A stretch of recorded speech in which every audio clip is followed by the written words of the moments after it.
దేవునికి మహిమ కలుగును గాక. చేరువచ్చిన దేవుని పిల్లలైన మీ అందరికీ మన ప్రభువు రక్షకుడైన యేసుక్రీస్తు వారి పేరిట అందరూ కూడా వందనాలండి. ప్రేమైన వాళ్ళరా, దేవుని యొక్క వాక్యాన్ని మనం ఆలోచన చేస్తూ మనం ముందుకు వెళ్ళిపోతాం. సంఖ్యాకాండం యొక్క వివరణలో మనం ఉన్నాం. ఈ సంఖ్యాకాండం యొక్క వివరణలో ఈరోజు మనం ఆలోచించేటువంటి అంశము భాగం సంఖ్యాకాండము 22వ అధ్యాయం నుండి మనం ఆలోచన చేయాల్సిన వారు మేము కనుక, అంతేనా?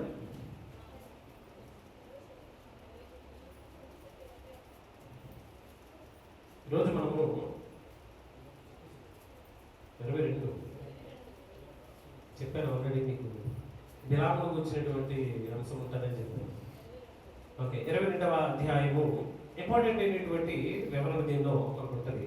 చాలా ప్రాముఖ్యమైనటువంటి ఒక ప్రవచనము, అలాగనే ఒక ప్రవక్త చేసినటువంటి మరి దేవుని పట్ల చేసినటువంటి నిర్వాహకం, అలాగే దేవుడు ఆశీర్వదించినటువంటి జనాంగం విషయంలో ఆయన ఎంతవరకైనా వెళతాడు అనడానికి ఒక బెస్ట్ ఎగ్జాంపుల్ ఈ యొక్క అధ్యాయంలో మనకు కనబడుతుంది. ఇది కొంచెం పెద్దగానే ఉంటుంది, అయినప్పటికీ మనం జాగ్రత్తగా దీన్ని ఆలోచన చేస్తూ ముందుకు వెళదాం. ఈ సంఖ్యాకాండం 22వ అధ్యాయంలో పిల్లలు చూడాలి. 22వ అధ్యాయంలో ఇశ్రాయేలు ప్రయాణమై వారు వస్తూ ఉన్నారు. వారి యొక్క ప్రయాణము యోర్దాను తీరమున మోయాబు మైదానంలోకి వచ్చింది. ఎక్కడికి వచ్చింది?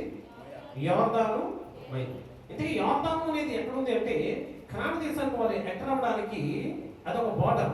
ఏమైంది? యోర్దాను అనేది ఒక బార్డర్ లాంటిది. అంటే వీరు యోర్దాను దాటి లోపలికి వెళ్ళారంటే ఇంకా కంప్లీట్గా వారు వాగ్దానం చేసినటువంటి దేశంలోనికి వారు అడిగి పెట్టేసినట్లే. అలాంటి ప్రదేశంలో మైదానం ఒకటి ఉంది. మైదానాలు అని దేని అంటారండి? సమతలంగా ఉండేటువంటి భూభాగాన్ని ఏమంటారు? మైదానం అంటారు. మైదానాలు సాధారణంగా ఎక్కడ ఏర్పడతాయి అంటే నదుల ఒడ్డున ఉంటాయి. ఎక్కడ ఉంటాయి మైదానాలు? నదుల ఒడ్డున. ఈ నదుల ఒడ్డున మైదానాలను మనం చూస్తూ ఉంటాం ఎక్కువగా. అలాగనే యోర్దాను నది ఒడ్డున ఉండేటువంటి ఆ నది తీరంలో ఉండేటువంటి ఒక పెద్ద మైదానంలో మోయాబీలు ఉంటున్నారు. ఎవరి మోయాబీలు? ఎవరి మోయాబీలు అంటే లోతు యొక్క సంతానం. ఎవరు వీరు? లోతు యొక్క, అంటే ఇశ్రాయేలీయులకు బంధువులే వీరు, ఇశ్రాయేలీయులకు సహోదరులే వీరు.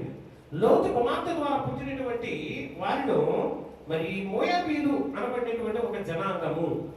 ఈ జనాంగము అక్కడ వారు నివసిస్తూ ఉన్నారు. ఒకనాడు అబ్రహాము కుమారుడైనటువంటి లేదా అబ్రహాము సహోదరుని కుమారుడైనటువంటి లోతు విషయంలో, అబ్రహాము యొక్క గొర్రెల కాపరి విషయంలో జరిగినటువంటి విషయాలన్నీ మీకు తెలుసు. అక్కడ సింధూర వృక్ష వనము దగ్గరలో వారి యొక్క నివాసాలను ఏర్పాటు చేసుకున్నప్పుడు వారు కలిసి నివసించడానికి వారికి చోటు సరిపోలేదు. అలా సరిపోనప్పుడు లోతు యొక్క కుటుంబము సొదొమ గొమొర్రాలకు, అలాగే అబ్రహాము ఆ మైదానంలో ఉండిపోతారు. తర్వాత సొదొమ గొమొర్రాలను నాశనం చేసిన తర్వాత లోతు తమ కుమార్తెలతో పాటుగా మళ్ళా ఆ పశ్చిమ వైపుగా వాళ్ళు ప్రయాణం చేసి అటు సైడ్ వచ్చినప్పుడు, అంటే కనాను ప్రాంతము ఆ ప్రాంతాలకు దగ్గరకు వచ్చినప్పుడు అక్కడ గుహలో నివాసం ఉన్నటువంటి వారికి ఈ మోయాబు అనబడినటువంటి కుమారుడు పుట్టడం మనం చూస్తాం. అలాగే మోయాబు అనేటువంటి కుమారుడు ద్వారా వచ్చినటువంటి వంశావళి జనాంగమే మోయాబీలు.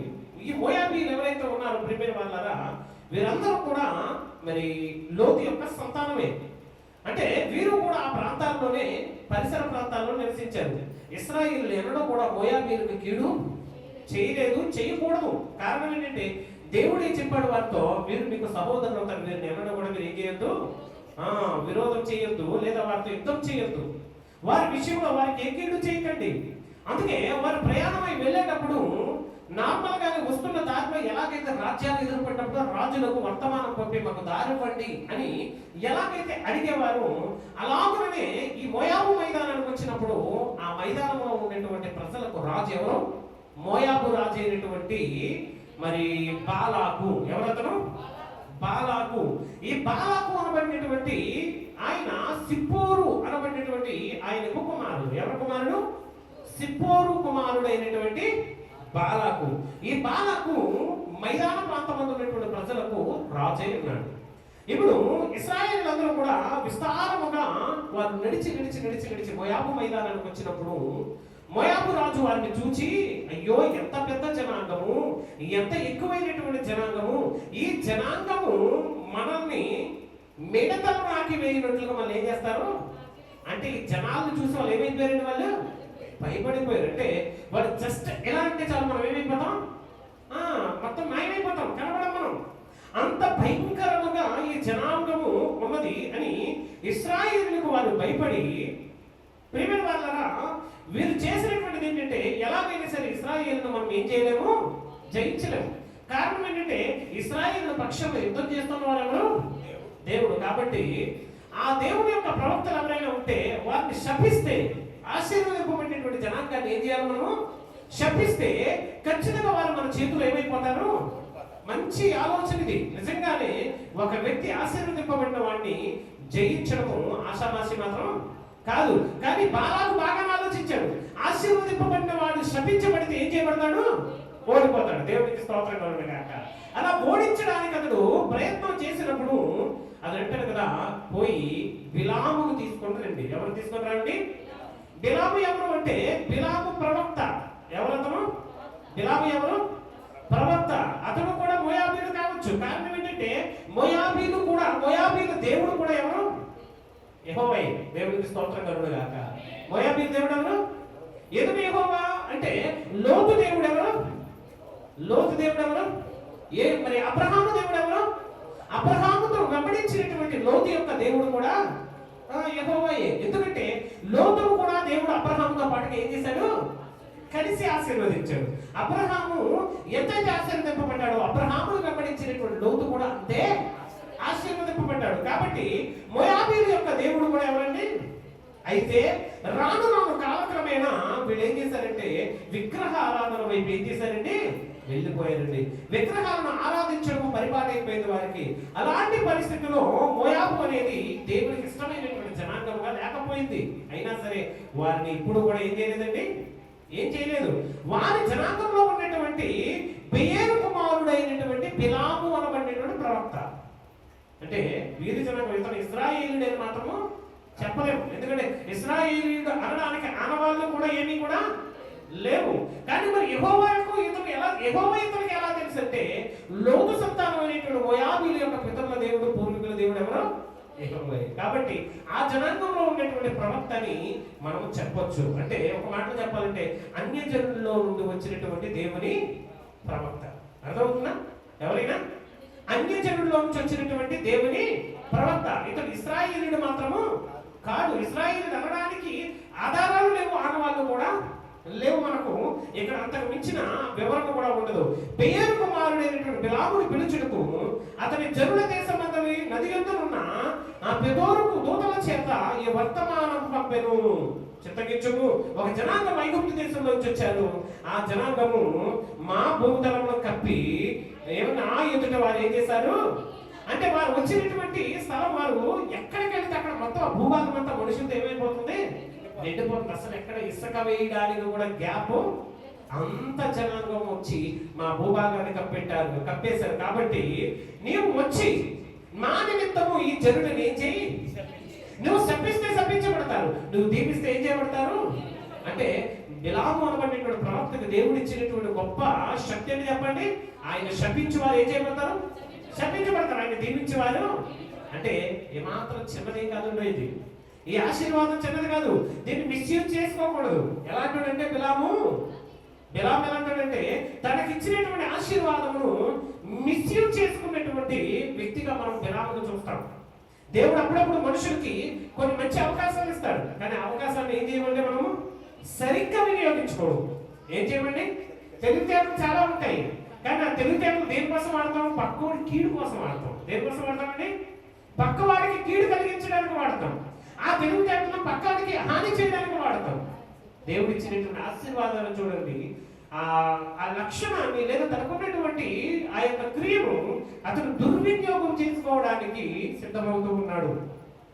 నువ్వు దీవించేవారు దీవించబడతారు, నువ్వు శపించేవారు నేను శపించబడతారు అని మరి ఎరిగినటువంటి బాలాకు అతని దగ్గరికి జనులు పంపిస్తాడు, పెద్దలను పంపిస్తాడు. పంపించి, ఇదిగో ఈ జనాంగమును నీవేం చేయాలి? శపించు. ఈ యొక్క జనాంగాన్ని నువ్వు శపిస్తే మేము వారిని జయిస్తాము అని పెద్దలను దోపిడి సొమ్మిచ్చి పంపించాడు. అంటే లంచము ఏమిచ్చి పంపించాడు? డబ్బులిచ్చి పంపించాడు. ఒక ప్రవక్త, ఒక సేవకుడు దేనికైనా లొంగొచ్చు, కానీ దేనికి లొంగకూడదు? ధనానికి లొంగకూడదు. మనుషులను పాడు చేసే 3 ఉన్నాయి. లాస్ట్ లో గుర్తు చేయండి, మనుషులు పాడు చేసేవి 3 ఉన్నాయి. 3 గురించి చెప్తారు. ఈరోజు ఈ అంశం అయ్యేసరికి 3 అర్థమైపోతాయి. ప్రేమ వలన ధనాన్ని ఇచ్చి పంపించినప్పుడు, ఈ డబ్బునిచ్చి పంపించినప్పుడు అతడు తెలియదు కదా, అతనికి ఎవరు వచ్చారు, ఎవరు చేశారు, ఏంటని తెలియదు కదా. సరే మీరు ఇక్కడ ఉండండి, నేను ఈ రాత్రికి దేవుడిని ఏం చేస్తాను? నేను ప్రార్థన చేస్తాను. ప్రార్థన చేసి దేవుడు ఏం చెబితే అది మీకు మరుగు చేయకుండా ఏం చేస్తాను? నేను మీకు తెలియజేస్తాను. దానిని బట్టి మనం ముందుకు ప్రొసీడ్ అవుతాం. అతడు మొదటిసారి వచ్చినప్పుడు ధనము చూడలేదు, మొదటిసారి వచ్చినప్పుడు సొమ్మును చూడలేదు, మొదటిసారి వచ్చినప్పుడు అయ్యో నాకు పొడంత ధనం వచ్చిందని ఆలోచన చేయలేదు. కానీ మనస్ఫూర్తిగా నేను దేవుడిని కోరుకుంటాను, దేవుడిని అడుగుతాను, దేవుడిని అడిగి వచ్చి మీకు చెప్తాను అన్నప్పుడు అతడు రాత్రి ప్రార్థన చేస్తున్నప్పుడు దేవుడు బిలామునకు వచ్చి అంటాడు కదా, ఈ మనుషులు ఎవరనగా బిలాము దేవునితో ఇట్లా సిప్పోరు కుమారుడైన బాలాకును మోయాబులతో చింతకించుము, ఒక జనమైగుప్తులో నుండి బయలుదేరి వచ్చిన భూతాలను కప్పుచున్నారు. నేను ఇప్పుడే వచ్చి నా నిన్నతో వారిని సర్పించు, నేను వారితో యుద్ధం చేసే వారిని తోలు వేదులేమో అని వీరి చేత నాకు వర్తమానము పంపెను. అందుకు దేవుడు, నీవు వారితో కూడా వెళ్ళకూడదు, ఆ ప్రజలను నీవు శపించకూడదు, వారు ఆశీర్వదింపబడిన వారు. దేవుడికి స్తోత్రం కలుగును గాక. జనాంగం ఎవరు? వారు ఆశీర్వదింపబడిన వారు. ఆశీర్వదింపబడిన వారిని దేవుడు కంటికి రెప్పలా కాపాడే దేవుడు. దేవుడికి స్తోత్రం కలుగును గాక. మనకు 2 రకాల ఆశీర్వాదాలు. ఒకటి పర సంబంధమైన ఆశీర్వాదం, రెండోది ఏంటి? భూ సంబంధమైన ఆశీర్వాదం. దానిని అబ్రహాము యొక్క వాగ్దానం అన్నారు. ఏ వాగ్దానం అది? అబ్రహాము యొక్క వాగ్దానం. అబ్రహాముకు ముందు భూ సంబంధమైన వాగ్దానం కలిగింది. రెండోది ఇప్పుడు యేసుక్రీస్తు వారు వచ్చిన తర్వాత పర సంబంధమైనటువంటి వాగ్దానము కలిగింది. అంటే శాశ్వతమైనటువంటి వాగ్దానం అది. అంటే వాగ్దానం నెరవేరడానికి సమయం పట్టింది. మనకైతే ఈరోజు ముందు పర సంబంధమైనటువంటి ఆశీర్వాదం, తర్వాత ఏ ఆశీర్వాదము? భూ సంబంధమైనటువంటి ఆశీర్వాదం. ఇక్కడ ప్రియమైన వాళ్ళని మీరు జాగ్రత్తగా గమనిస్తే జరిగినటువంటి విషయాలు మీరు చాలా జాగ్రత్తగా మీరు గమనించాలి. అక్కడ దేవుడి సన్నిధికి వెళ్ళి ప్రార్థన చేసినటువంటి ఆయన ఉదయాన్నే లేచి బాలాకు అధికారులు అంటాడు, మీరు మీ దేశానికి వెళ్ళిపోండి, మీతో కూడా వచ్చిన రావడానికి యెహోవా నాకు ఏం చేయలేదు, సెలవు వెళ్ళొద్దన్నాడు, కాబట్టి మీ మార్గంలో మీరు వెళ్ళిపోండి అనగానే ప్రవక్త ఎల్లను మేము ఎల్లము వస్తే అన్నారనుకోండి, వారిని ఏం చేస్తాడు? శపిస్తాడు. కాబట్టి మోయాబు పెద్దలు ఏం చేశారండి? లేచి అధికారులు బాలాకు వద్దకు వెళ్ళి, బిలాము మాతో కూడా రానొల్లని వాడైనని వారితో చెప్పారు. అంటే అక్కడ రానంటున్నాడు, వారి దేవుడు మరి వెళ్ళొద్దన్నాడట. ఇది పరిస్థితి. అంటే అప్పుడు బాలాకు కూడా మౌనంగా ఉండాలి. ఎలా ఉండాలి? మౌనంగా ఉండాలి. దేవుని మాట బిలాముకైనా ఒకటే, బాలాకుకైనా ఒకటే. బాలాకైన మాట వినాలి, బిలామైన మాట వినాలి. బిలాము చెప్పాడు, బాలాకు విన్నాడు. బాలాకు కూడా ఏం చేయాలండి? ఆ మాటకు లోబడాలి. దేవుడు ఆశీర్వదింపబడిన వారిని ప్రత్యేకంగా చెప్పిన మాట దూత వచ్చి బాలాకు చెప్పిన తర్వాత బాలాకు ఏం చేశాడండి? లేదు, ఎంత ఆశీర్వదింపబడిన వారైనా బిలాము వచ్చి శపిస్తే ఏమైపోతారు వీళ్ళు? అంటే ఇక్కడ బాలాకు ఒకవేళ దేవుణ్ణి నమ్ముకొని ఉంటే, బాలాకు ఒకవేళ దేవుడిని ఆశ్రయించి ఉంటే, ప్రభువా ఇదిగో నీ జనాంగం నుండి నా జనాంగాన్ని కాపాడని ప్రార్థించి ఉంటే నిజంగా చరిత్ర మరోలా ఉంది. దేవునికి స్తోత్రం కలుగును గాక. కానీ అలా చేయలేదు బాలాకు మరికొంత సొమ్ము, ఎక్కువ సొమ్ము ఇచ్చి మరలా పంపించాడు. ముందు 10 లక్షలు ఇచ్చి పంపించాడు అనుకుందాం, ఈసారి ఒక 50 లక్షలు ఇచ్చి పంపించాడు. వెండి బంగారాన్ని ఇచ్చి పంపించాడు. ఏంటి పంపించిన తర్వాత బిలాము దగ్గరకు వచ్చి, అతనితో నీవు దయచేసి మాతో వచ్చినట్టు ఏమీ కూడా అడ్డం చెప్పకము, నేను నీకు బహు ఘనతను కలుగజేసేదను. మొదలెట్టారు చూడండి. ఏంటి? నేను మీకు బహు ఘనతనిచ్చేదను, నీవు నాతో ఏమి చెప్పుదు అది నేను చేసేదను, కనుక నీవు దయచేసి వచ్చి నా నిమిత్తం ఈ గదులను ఏం చేయి, శపించుకుని సిప్పోరు కుమారుడైన బాలాకు చెప్పినది. రెండోసారి కూడా మళ్ళీ ఏం జరుగుతుంది? రెండోసారి కూడా టెంప్ట్ చేస్తున్నారు. అంటే ఉన్నదానికంటే ఎక్కువ ధనాన్ని ఇచ్చి ఆశ చూపిస్తున్నారు. దురాశ. ఏమంటే ఆశ చూపించడం వల్ల ఒక వ్యక్తి ఏమైపోతాడండి? పడిపోవడానికి అవకాశం ఉంటుంది. ఎప్పుడైతే ధనాన్ని ఎక్కువ ఇస్తున్నాం అనగానే ఆయన అంటాడు, మళ్ళా అంటాడు, దేవుడు నాకు ఏం చెప్తే నేను అదే చేస్తాను. దేవుడు నాకు ఏం చెప్తే అదే చేస్తాను. కానీ ఇక్కడ దేవుడు నాకు ఏం చెప్తే అదే చేస్తాను అన్నాడు. మొదట ఏం చెప్పాడు, రెండో మారు కూడా దేవుడు అదే చెప్తాడు అన్న సంగతి తెలుసు కదా. దేవుడు ఒక మారు పలుకును, రెండు మార్లు పలుకును. మనుషుడు దాన్ని ఏం చేయాలి, గ్రహించుకోవాలి. గ్రహించుకోకపోతే ఏమైపోతాడు? ఎప్పుడైతే రెండో వారు మళ్ళా దేవుడి దగ్గరికి వెళ్ళినప్పుడు, ఆ రాత్రి దేవుడు విలాపనతో వచ్చి ఆ మనుషులు నిన్ను పిలవచ్చిన ఎలా నీవు లేచి వారితో వెళ్ళుము అంటున్నాడు. చూడండి, ఎందుకు? ధనం ఎప్పుడైతే తన దగ్గరకు వచ్చిందో, సొమ్ము ఎప్పుడైతే తన దగ్గరకు వచ్చిందో, దేవుడు మొదటిగా ఇచ్చినటువంటి మాటను ఏం చేయాలి, పక్కన పెట్టేయాలి. అప్పుడే కదా ఎలాగలం, అప్పుడే కదా మళ్ళీ దేవుడు. ఎందుకంటే అసలు అడగాల్సిన పరిస్థితి ఉందా? దేవుడు ఏం చెప్పాడు ముందే, నో వెళ్ళొద్దు. వెళ్ళొద్దు అన్నప్పుడు దేవుడు వెళ్ళొద్దు అన్నాడు. మీరు ఎంత సొమ్ము ఇచ్చినా సరే నేను, ఎందుకంటే ప్రిపేర్ వాళ్ళ ధనము కంటే ప్రాణము గొప్పది. దేవునికి స్తోత్రం కలుగుగాక. ధనము కంటే ప్రాణం గొప్పది. ఏంటి? దేవునికి వ్యతిరేకంగా నువ్వు నిలబడినప్పుడు నీ ప్రాణాన్ని పోగొట్టుకుంటావు. దేవునికి వ్యతిరేకంగా నువ్వు బ్రతుకుచున్నప్పుడు నీ ప్రాణాన్ని పోగొట్టుకుంటావు. దేవుడు వద్దన్నది నువ్వు చేస్తున్నప్పుడు నీ ప్రాణమునే అక్కడ నువ్వేం చేస్తావు, బెట్టగా పెట్టేశావు, అంటే ప్రతిగా పెట్టేశావు నువ్వు.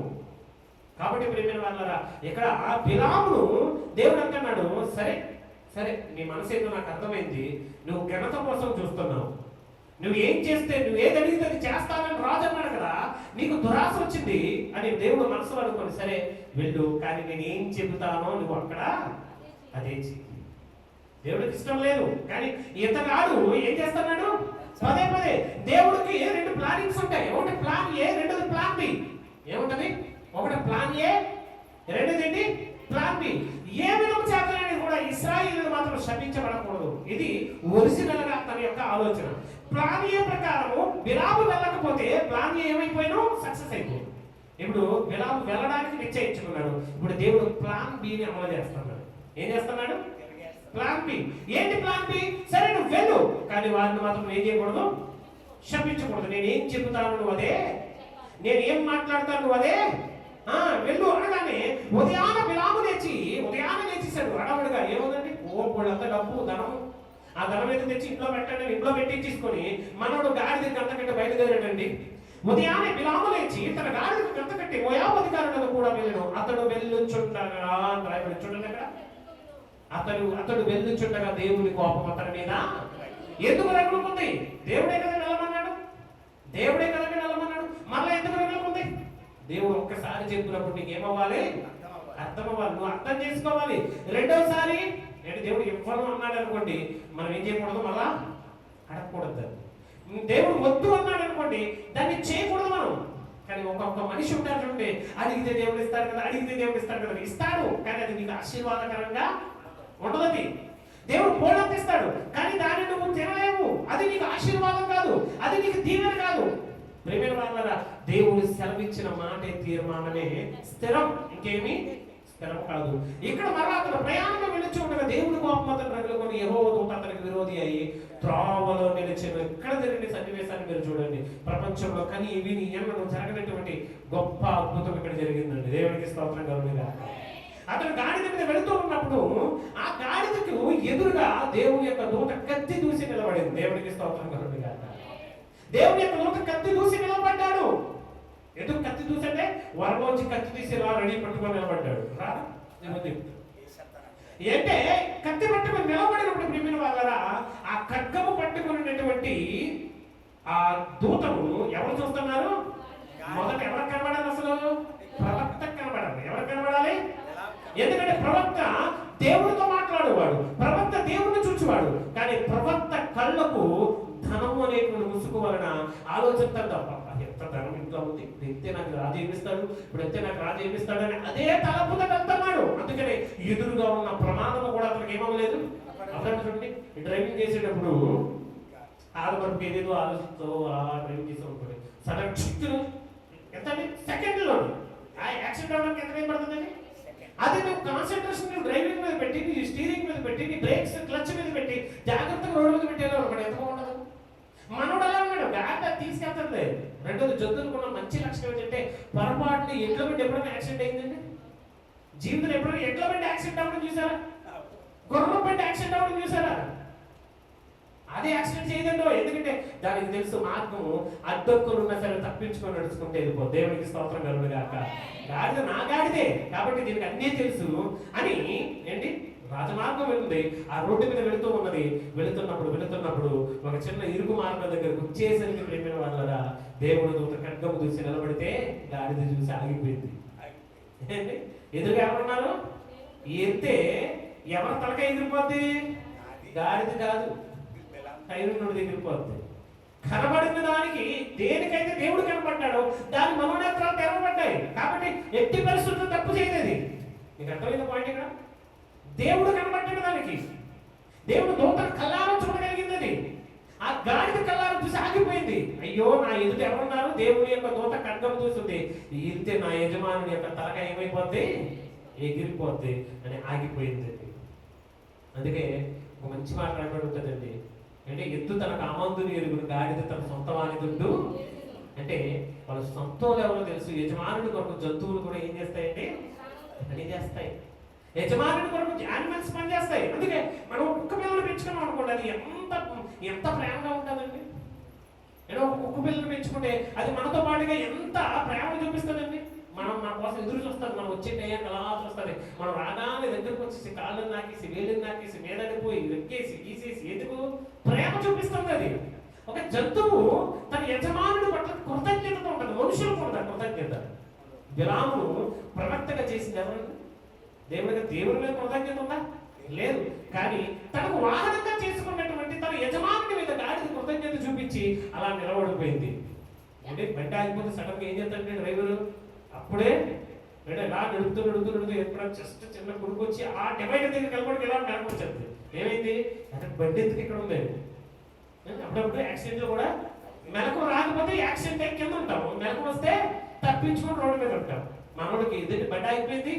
సడన్ గా వెళ్తున్న గాడిద ఎందుకు ఆగింది అని ప్రియమైన వాళ్ళ అతడు సందేహపడుతూ అతడు ఆలోచన చేస్తూ ఇతర పరివారం ఉన్నారు. ఒక గాడిద మీద ఇతను ఎక్కి వెళ్తున్నారు. మొత్తం ఎంతమంది ప్రయాణం చేస్తున్నారు?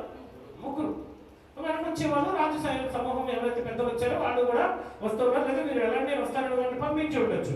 వారు వస్తున్నప్పుడు ప్రియమైన వాళ్ళరా అది దేవుడి తోటి ఎప్పుడైతే ఎదురుగా ఉందో దాని ఆ రూట్ మార్చి ఎక్కడికి వెళ్ళిపోతుంది? ఇప్పుడు పొలంలోకి వెళ్ళిపోతుంది. ఎక్కడికి వెళ్ళిపోతుంది? నడాల్సిన రూట్ లో కంటే మార్గాన్ని విడిచిపెట్టి ఎక్కడికి వెళ్ళిపోతుంది? అది పొలంలోనికి వెళ్ళిపోతుంది. ఆ బిలాము గాడిద దాన్ని దారి మలుపు వల్ల కొట్టినప్పుడు అప్పుడు దారి మళ్ళీ రెండు పక్కల గోడలు ఉన్నటువంటి చోటుకు వచ్చి గోడకి రాసుకుంటూ కాళ్ళు లేకుండా కాళ్ళు కింద ఉంటాయి కదా, గోడకి రాసుకుంటూ వెళ్ళిపోయి అమ్మా చచ్చాను, అవి బాబోయ్ చచ్చారు. ఎందుకు ఇలా చేస్తాను? నువ్వు ఎందుకు అసలు గోడలు తీసుకొచ్చావు? మెయిన్ రోడ్డు తెలిసావు, పొలాల్లోకి వెళ్ళావు, పొలాల్లో తెలిసావు, గోడల్లోకి వచ్చావు, ఏం చేస్తావు నువ్వు అని విసిరి పడిపోతావు. ఎందుకు ఎంత త్వరగా అయితే అంత త్వరగా రాజుగారు నాకు ఏమిస్తారు? బహుమానం ఇస్తారు. ఇంకా మనోనేత్రాలు అతనికి తెరవబడలేదు. ఇలా యెహోవా దూత ఇరుపక్కల గోడలు గల ద్రాక్ష తోట సందులో నిలిచినప్పుడు గాడిద యెహోవా దూతను చూసి గోడ మీద పడి బిలాము కాలును గోడ మీద కనుక అతను మరలా దాన్ని ఏకిసాడండి.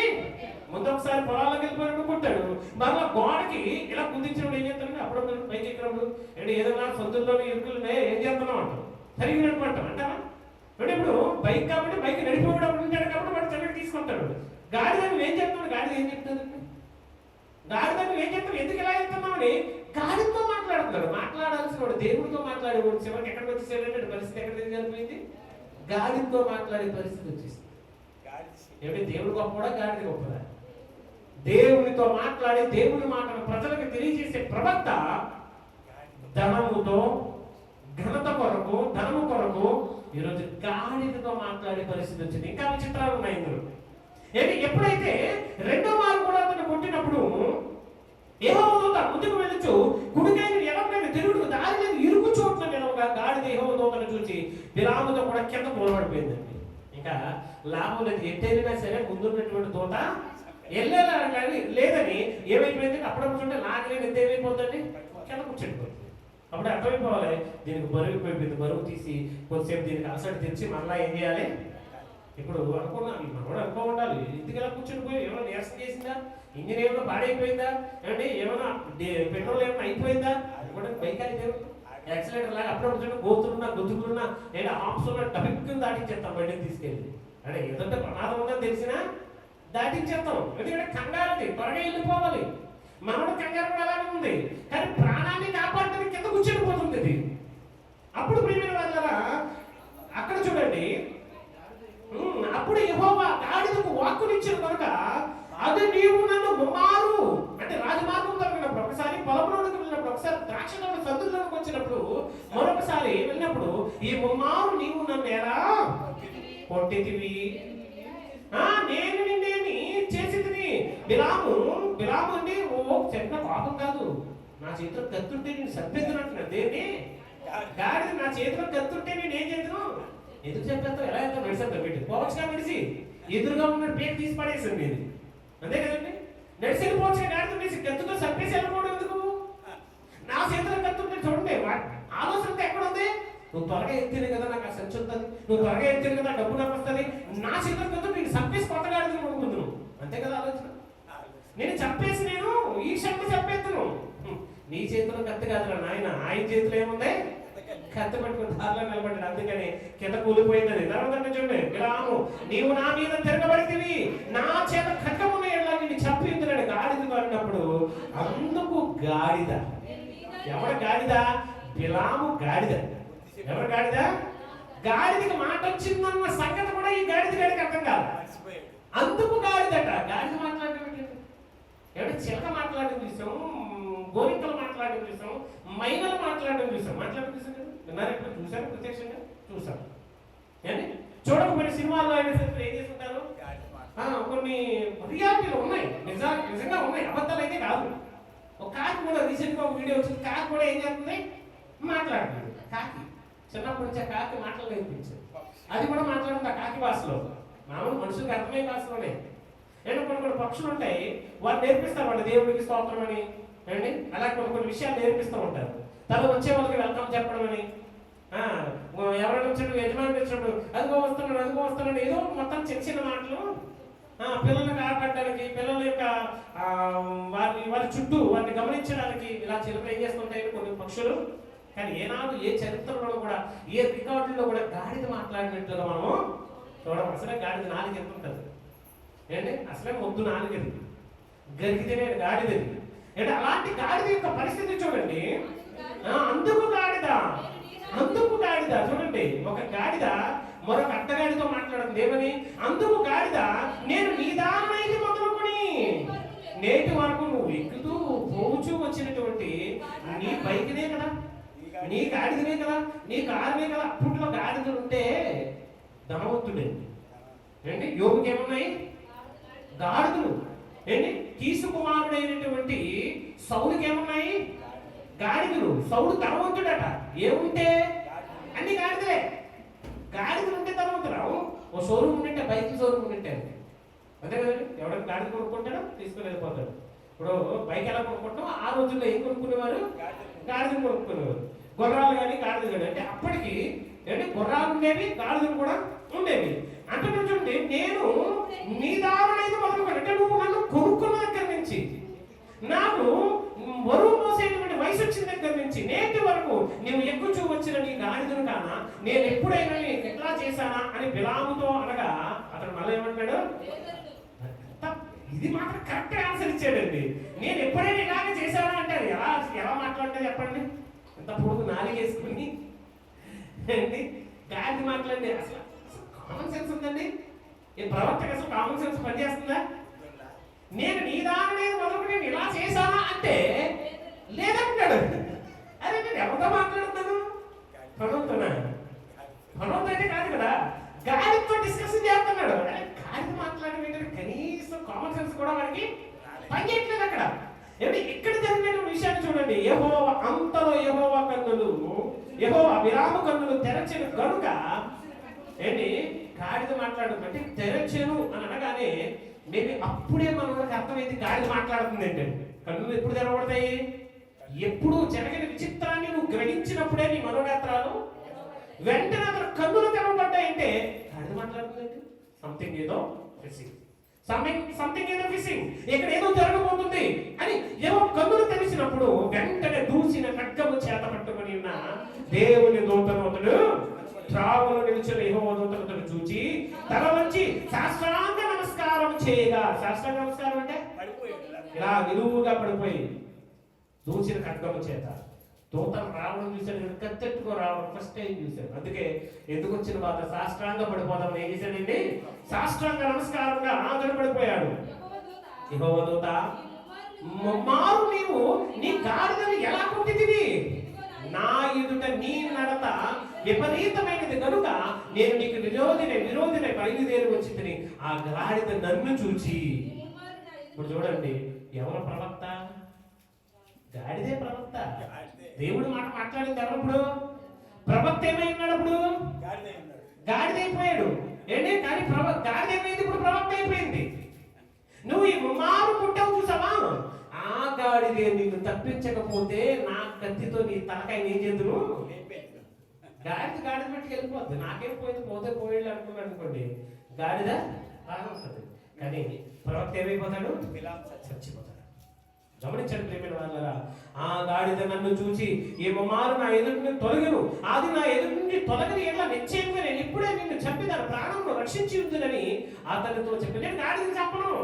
ఒకవేళ అది స్ట్రైట్ గా వచ్చేసి ఉంటే 3 సార్లు ట్రై చేసింది నేను కాపాడడానికి. ఎన్నిసార్లు?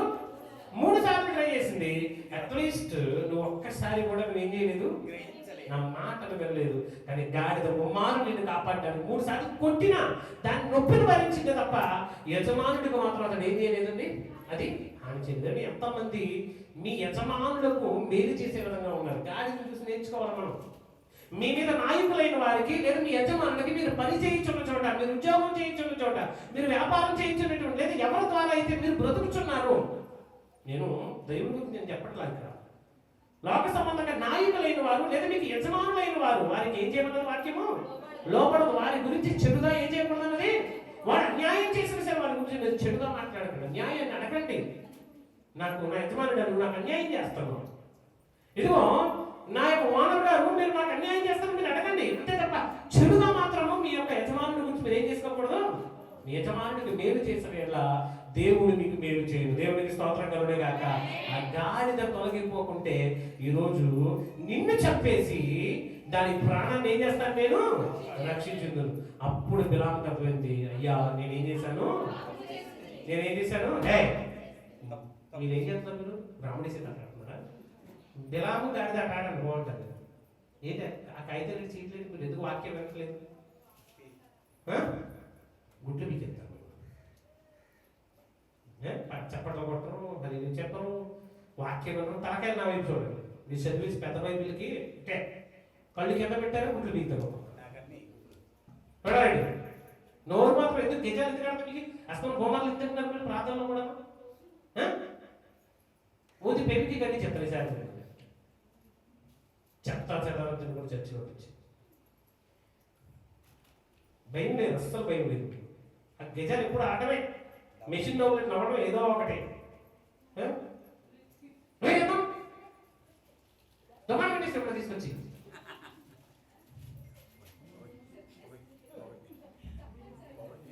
ప్రేమైన వాళ్ళరా, ఇక్కడ మీరు చూడండి, గాడిదకున్న బుద్ధి మనిషికి లేదు. ఎవరికి లేదు? గాడిదకున్న బుద్ధి ఎవరికి లేదు? మనిషికి లేదు. ఇక్కడ ఆ గాడిద గడ్డి తినకుండా యజమాని తీసుకెళ్తే ఇక్కడ ఈ గాడిదలు ఏం చేస్తున్నాయి? బొమ్మలు తింటున్నాయి. అంటే ఆ గాడిద కన్నా బుద్ధి ఉంది కానీ ఈ గాడిదలకి బుద్ధి లేదు. అక్కడ యజమాని రక్షించింది, ఇక్కడ ఈ గాడిద వాక్యాన్ని కూడా వినటం లేదు, తిండి తినే పనిలో ఉన్నాయి. గమనించండి ప్రేమైన వాళ్ళరా, అందుకు బిలాము అంటున్నాడు, నేను పాపము చేసేదని నీవు నాకు విరోధంగా ఎదురుగా త్రోవలో నిలుచుంటే నాకు తెలిసింది కదా, నాకు తెలియలేదు. ఎలా తెలుస్తుంది? ఎలా తెలుస్తుంది? నీ ఆలోచనలు ఎక్కడున్నాయి? డబ్బు మీద. నీ ఆలోచనలు ఎక్కడున్నాయి? రాజిచ్చే ధనం మీద ఉన్నాయి, రాజిచ్చే బహుమానం మీద ఉన్నాయి. దేవుడికి స్తోత్రం కలుగును గాక. ఎల్లప్పుడూ నువ్వు దానికోసం ఆలోచిస్తే నేను నీకు ఎలాగ అంటే ఇక్కడ నీకు ఏమర్థం తెలుసా? ఎప్పుడైతే నువ్వు ఎక్కువ శాతం నా ధనం ధనం ధనం పని పని పని పని అంటావు, దేవుని గురించిన ఆలోచన నీకు ఉండదు. దేవుని గురించినప్పుడు తలపడి ఉండదు. ఏ పనైనా దేవుడైతే నువ్వు ఎక్కువగా ఇష్టపడతావో దాని వలన నీ దేవుడు పక్కకి వెళ్ళిపోతాడు. నువ్వు దేవుడైతే ఎక్కువగా ప్రేమిస్తావో దాని వలన నీ దేవుడు పక్కకి వెళ్ళిపోతాడు. అందుకే దేవుడు అన్నాడు, నాకంటే ఎక్కువగా మీరు దేవుని కూడా, అది ధనమైనా కుమారుడైనను కుమార్తె అయినను ఏదైనా అలాగే ఎక్కువగా ప్రేమించకండి అంటే అర్థం ఏంటి? వదిలేయండి అని కాదు అక్కడ అర్థం.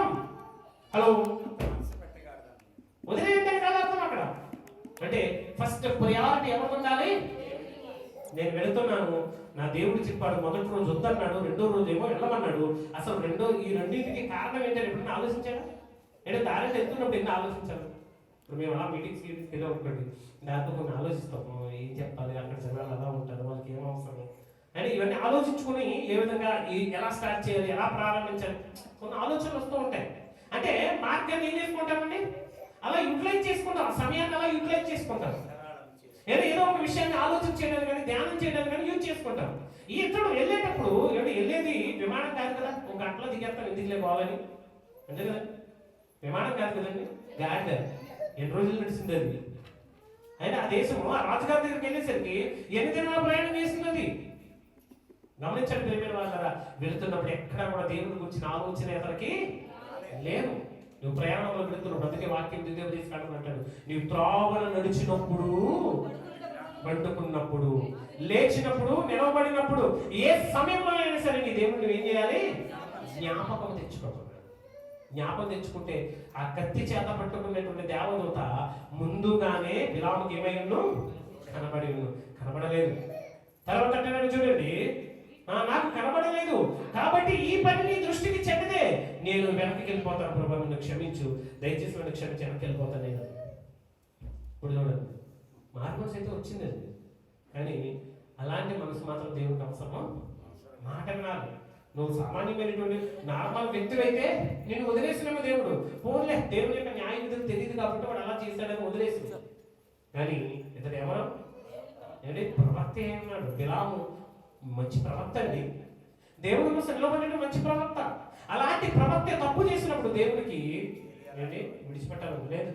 సరే నువ్వేదో అనుకో వచ్చావు కదా, వెళ్ళి నువ్వేం చేయి, నేను నీతో ఏం చెబుతున్నాను, నేను నీతో యెహోవా దూత, నీవు ఆ మనుషులతో కూడా వెళ్ళుము, అయితే నేను నీతో చెప్పు మాట తప్ప మరేమీ కూడా నువ్వేం చేయకూడదు, అక్కడ పలకకూడదని బిలాముతో చెప్పినప్పుడు బిలాము బాలాకు అధికారులతో కూడా అంటున్నాడు, తప్పకుండా ప్రభు ఏం చెప్తే నేను అదే చేస్తాను. అప్పుడు బిలాము వచ్చిన బాలాకు వెళ్ళి పొలిమేరల చివరనున్న అర్నోను తీరం వద్ద మోయాబు పట్టణంలో అతను ఎదుర్కొని వెళ్ళగా బాలాకు బిలాముతో నిన్ను పిలుచుకుని ఎందుకు దూతను పంపించాను కదా, నా ఎంతకు నువ్వు ఎలా రాకపోతివి, నిన్ను గణపరచ సమర్థుడిని కదా అని ఉండేది. బిలాము ఇదిగో అడుగుతున్నాడు, అడుగుతున్నాడు, నిన్ను గణపరచడానికి నాకు అధికారం లేదా, నిన్ను గణపరచడానికి నేను అర్హుడు కానా, నీకు ఏదైనా కావాలంటే ఇవ్వడానికి నా దగ్గర లేవా, నేను పిలిస్తే నువ్వు ఎందుకు రాను అంటే, నేను వచ్చాను కదా ఇప్పుడు ఇంకా అన్నీ వదిలేసే. ఏమంటున్నాడు? నేను వచ్చాను కదా ఇవన్నీ వదిలేసే, నేను నీ ఎందుకు వచ్చి ఉంటుంది కదా, అయిననేమి ఏదైనా నువ్వు చెప్పడానికి నాకు శక్తి కలదా, అసలు నువ్వు నన్ను పిలిపించావు కదా, నేను ఏమైనా చేయగలను, నాకు అసలు శక్తి ఉందా, జనాలు శపించడానికైనా జనాలు దీవించడానికైనా నా దగ్గర అసలు బలం ఉందా, ఏదైనా చెయ్యాలి అంటే ఎవరి నామమును చేయాలి, నేను యేసయ్య నామమును చేయాలి. దేవునికి స్తోత్రం కలుగును గాక. యేసయ్య నామమును నేను ఆశీర్వదిస్తాను, యేసయ్య నామమును నేను శపిస్తాను, నా శక్తి కాదది. ఇక్కడి నుంచి బిలాము ఒక ప్రవక్తలాగా ప్రవర్తిస్తాడు. బిలాము ఏం చేశాడు? ఇక్కడ నుండి ఒక ప్రవక్తలాగా ప్రవర్తించాడు. అతను చేసినటువంటి విషయాలు మనం చూద్దాం. చూడండి, నా శక్తి కాదు, దేవుడు నా నోట పలికించిన మాటయే పలికిందని బాలాకుతో చెప్పిన అప్పుడు బిలాము బాలాకుతో కూడా వెళ్ళిన వారు ఆ కిరియతు హుచ్చోతునకు వచ్చినప్పుడు బాలాకు ఎడ్లను గొర్రెలను బలిగా అర్పించి కొంత భాగం బిలామునకు అతని ఎద్దరు అధికారులకు పంపారు. మరునాడు బాలాకు బిలామును తోడుకొని బయలుదేరి ఉన్నత స్థలం మీద జనులను చివరి వరకు చూడవాలని ఆ చోటికి అతను ఏం చేశాడండి? ఎక్కించెను. అంటే బాలాకు ప్రజలు చూపిస్తారు, ఇదిగో ఈ జనాంగాన్ని చూడు, ఎంత గొప్ప జనాంగం వచ్చిందో, ఎంత గొప్ప ప్రజలు వచ్చారో, వీరందరూ కూడా మా దేశం మీదకి వచ్చి ఉన్నారు, కాబట్టి వీరిని ఏం చేయ, నువ్వు వీరిని శపించని ప్రేమిన వాళ్ళరా ఆ యొక్క జనాంగమును గూర్చి అతను తెలియజేసినప్పుడు అక్కడ మీరు గమనించినట్లయితే అతను వెళ్ళి ఆ జనాంగాన్ని చూసి 4 దిక్కుల నుండి ఏ దిక్కు నుండి దేవుడు మాట్లాడతాడు. చాలా మంది చూడండి దిక్కులను నమ్ముకుంటారు. బాలాకు కూడా ఏం నమ్ముకుంటాడండి? దిక్కులు నమ్మాడు. ఏ దిక్కులో ఏం చేస్తాడు, ఏ దిక్కులో దేవుడు ఉంటాడో 4 దిక్కులో ఇదిగో ఈ దిక్కును వెళ్ళాడు. ఈ దిక్కుని వెళ్ళిన తర్వాత శపించమంటే బిలాము నోట్లో వచ్చి శాపవచనాలు రావట్లేదు, దీవులు వచ్చేస్తున్నాయి, నోట్లో నుంచి దీవులు వచ్చేస్తున్నాయి, ఆశీర్వాదాలు వచ్చేస్తున్నాయి. అరే అలా అయితే ఈ దిక్కులో దేవుడు మాట్లాడు మాట్లాడట్లేదు, ఇంకో దిక్కులోకి వెళ్దామరా అని మరొక దిక్కులో తీసుకెళ్ళి అక్కడ కూడా బలి అర్పించి ఆ దిక్కు నుండి కూడా ఏం చేస్తున్నాడండి అంటే బాలాకు దిక్కుల మీద ఉన్నటువంటి ధైర్యం దేవుని మీద. అందుకే మన పెద్ద కూడా అంటారు, ఏ దిక్కు లేని వాడికి ఏ దిక్కు, దేవుడే దిక్కు. ఇప్పుడు బాలాకు ఎవరిని ఆశ్రయించాలి? దేవుడిని ఆశ్రయించాలి, దేవుడి దిక్కు అనుకోవాలి. కానీ ఏదో తూర్పుకి తీసుకెళ్తున్నాడు, పడమరకు తీసుకెళ్తాడు, ఉత్తర దక్షిణ దిక్కులు తీసుకొని వెళ్ళి శపించమంటే ఏంటి ఏం చెప్తున్నాడు ఇతను? శపించకుండా కంప్లీట్ గా దీపిస్తూ, ఇదిగో దేవుడు నా నోట ఉంచినటువంటి ఆ మాట తప్ప నేను మరేమీ కూడా ఏం చేయను, పలుకలేను. దేవుడికి స్తోత్రం కలుగును గాక. దేవుడు నా నోట ఉంచినటువంటి మాట మాత్రమే నేనేం చేస్తాను, నేను మాట్లాడతానని చెప్పి ప్రియమైన వాళ్ళరా అక్కడ మాట్లాడినటువంటి మాటలు మనం చూసినట్లయితే, బిలాము ఇక్కడ నేను బలి అర్పించుటకు 7 బలిపీఠములను కట్టించి అక్కడ 7 కోడెలను 7 పొట్టేలను సిద్ధపరచుకుని బాలాకుగా చెప్పాను. బిలాము చెప్పినట్లుగా బాలాకు చేయగా బాలాకును బిలామును ప్రతి బలిపీఠం మీద ఒక కోడెను ఒక పొట్టేలను దహన బలిగా అర్పించాను. అప్పుడు యెహోవా బిలాము బాలాకుతో, బలిపీఠము మీది నీ దహన బలి ఎంత నిలిచి ఉండుము, నేను వెళ్ళెదను. ఒకవేళ యెహోవా నన్ను ఎదుర్కొనేమో, ఆయన నాకు కనబడుతున్నది, నేను నీకు తెలియజెప్పేదని చెప్పి మెట్ట ఎక్కాను. దేవుడు బిలాముకు ప్రత్యక్షమ కాగా అతడు, నేను 7 బలిపీఠము సిద్ధపరిచి ప్రతి దాని మీద కోడెను పొట్టేలను అర్పించిందని ఆయనకు చెప్పగా, యెహోవా ఒక మాట బిలాము నోట ఉంచి, నీవు బాలాకు వద్దకు తిరిగి వెళ్ళి ఇట్లు చెప్పుమని. దేవుడు ప్రత్యక్షం అవడానికి బిలాము బలి అర్పిస్తున్నాడు. ఏమర్పిస్తున్నాడు? బలి అర్పించిన తర్వాత దేవుడు బిలాముతో మాట్లాడుతాడు. బిలాము నోట కొన్ని మాటలు ఉంచుతున్నాడు. బిలాము వెళ్ళి బాలాకు దగ్గరికి, జనుల దగ్గరికి వెళ్ళి ఏం చేస్తాడండి, ఆ మాటలను ప్రకటించుతున్నాడు. యెహోవా ఒక మాట బిలాము నోట ఉంచి, నీవు బాలాకు వద్దకు తిరిగి వెళ్ళి ఇట్లు చెప్పమను. అతడు బాలాకు వద్దకు తిరిగి వెళ్ళినప్పుడు అతడు మోయాబు అధికారులందరితో తన దహన బలి ఎంత నిలిచి ఉండెను. అప్పుడు బిలాము ఉపమాన రీతిగా ఇట్లను, ఉపమానం చెప్తున్నాడు. ఉపమానం అంటే ఏంటి? జరగబోయేటువంటి వాటిని, జరుగుతున్న వాటిని చూపిస్తూ జరగబోయేటువంటి భవిష్యత్తును తెలియచేయడం. ఆల్రెడీ ప్రపంచంలో జరుగుతున్నటువంటి విషయాలను చూపించి, అంటే కథలు వేరు, ఉపమానాలు వేరు. ఉపమానం అనేది కథ కాదు. కథ అనగనగనగంటారు. అనగనగనగంటే ఎంత దూరమైనా వెళ్ళొచ్చు. ఒక రాజు ఉండేవాడు అట్ట అంటే ఏంటి? ఉండేవాడు అంటే ఊహించుకోండి. ఏం చేయాలి? అప్పుడు నేను చాలా అందంగా ఉంటాను. ఊహ ఏంటది? ఊహ నేను చాలా అందంగా ఉంటాను ఏమనుకుంటామండి? మనం ఊహించుకుంటాం, కానీ నిజంగా ఉన్నాం. అదే కదండి, మన ఊహ వస్తూ ఉంటాయి. ఈ అట అనేది కూడా అలాంటిదే. మనం అనుకుంటాం, రియాలిటీ అది కాదు, ఇదే రియాలిటీ. ఏంటి? ఇప్పుడు మీకు కనబడుతున్న చేసే మీరు ఎవరికి కనబడుతున్నా అదే రియాలిటీ. కదా కదా ఉపమాన రీతిగా ఎట్లుంటుంది. ఏమంటున్నాడు? ఆరాము నుండి బాలాకు తూర్పు పర్వతముల నుండి మోయాబు రాజులను రప్పించును. రమ్ము, నా నిమిత్తం యాకోబును శపింపుము, ఇశ్రాయేలును భయపెట్టవలను అనెను. ఏమని శపింపగలను? దేవుడు శపించలేదే. ఏమని భయపెట్టగలను? దేవుడు భయపెట్టలేదే. మెట్టల శిఖరం నుండి అతను చూచుచున్నాడు, కొండల నుండి అతను వెలుగుచున్నాడు. ఇదిగో ఆ జనులు ఒంటిగా నివసించిన జనుల్లో లెక్కింపబడరు.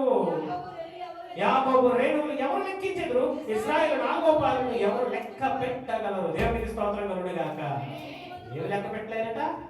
యాకోబు రేణువులా ఉంటారు. దేవునికి స్తోత్రం కలుగును గాక. రేణువులు అంటే మా ఇసుక రేణువులు.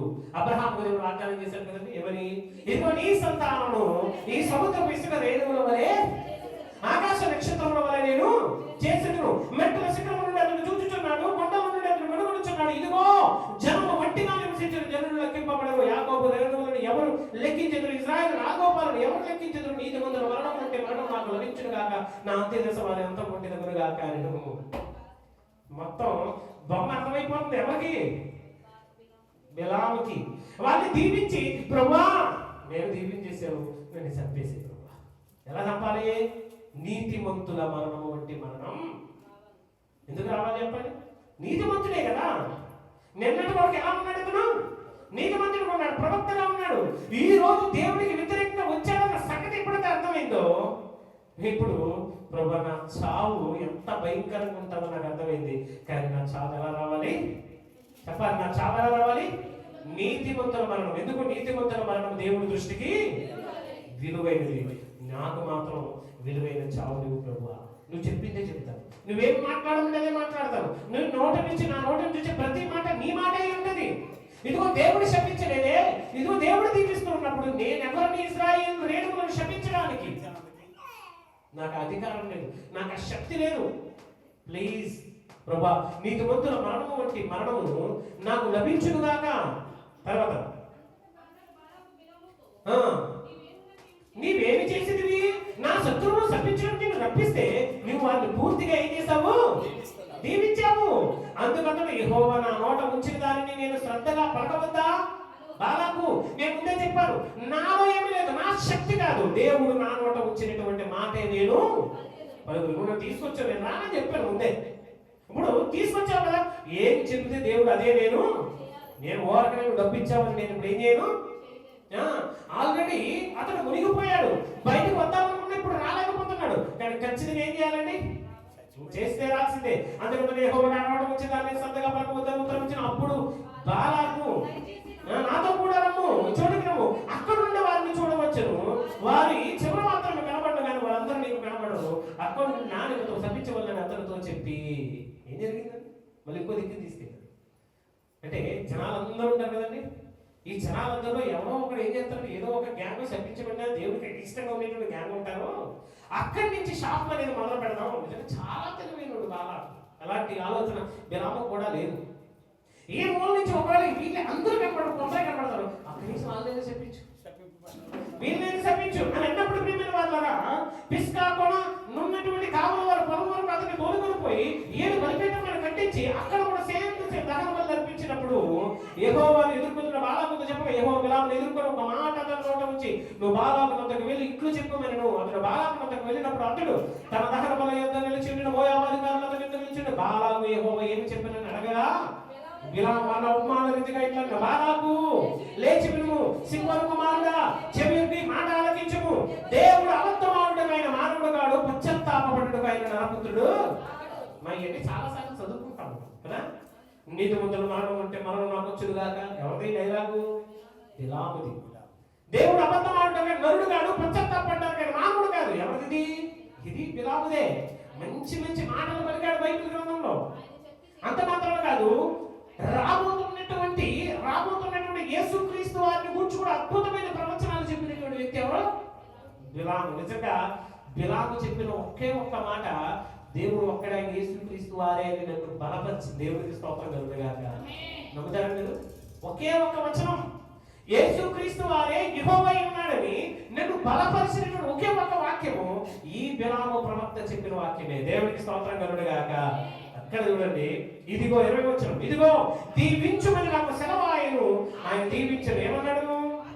ఆయన మాట ఇచ్చి స్థాపించకూడదని చెప్పి ఆయన యాకోబులో ఏ దోషమును కనుగొనలేదు, ఇశ్రాయేలులో ఏ ఒక్కతనము చూడలేదు అని అతని దేవుడైన యెహోవా అతనికి. ఈ వాక్యం కూడా 100 సార్లు చదువుకుంటాం కదండి. ఇదేమది? దీని లాభదే అంటే ఎంతమంది, ఎంత పెద్ద ప్రవక్త ఈసారి ఆలోచించండి. బైబిల్ గ్రంథంలో ఎన్నో ప్రసంగాలకు ఇన్స్పిరేషన్ చేసిన వాక్యాలు ఇవి. ఎంతో మంది నీతిమంతులు మరణంలో చదువుకున్న వాక్యాలు ఇవి. ఎంతో మంది దేవుడి సన్నిధిలో నిద్రించిన వారిని జ్ఞాపకం చేసుకున్న వాక్యాలు ఇవి. ఈ వాక్యాలని పలికింది ప్రవక్త అయినటువంటి బిలాము. ప్రియమైన వారులారా, రాజు యొక్క జైలు వారిలో ఉన్నది, దేవుడు ఐగుప్తు నుండి వారిని రప్పించిన గురుపోతు వేగం వంటి వేగం వారికి కలదు. నిజముగా యాకోబులో మంత్రము లేదు, ఇశ్రాయేలులో శకునము లేదు, ఆయా కాలం లేదు, దేవుడి కార్యం యాకోబు వంశస్థులకు ఇశ్రాయేలుకు తెలియజెప్పబడును. ఆయా కాలం వచ్చినప్పుడు, సమయం వచ్చినప్పుడు ఇశ్రాయేలుకు దేవుడు ఏది తెలియజెప్పాలనుకుంటే దాన్ని ఏం చేస్తాడు? తెలియజేస్తాడు. వాళ్ళని అడ్డు కూడా ఎవరి వలన? గురుపోతు వేగం. గురుపోతు అంటే పరిగెత్తుకుని వస్తాడు, రా కొమ్మరెట్టుకొని పరిగెత్తుకుని చేస్తుందండి. గుర్తుపడేస్తారు. అవతల ఏదున్న అవసరం కొట్టేనండి. ఏం చేస్తుందండి? అది కొండ ఉన్న అనవసరం, కొండమైనా సరే గుర్తాలనుకుని ఏం చేస్తుందండి? పరిగెత్తుకుని వచ్చి తెస్తుందండి.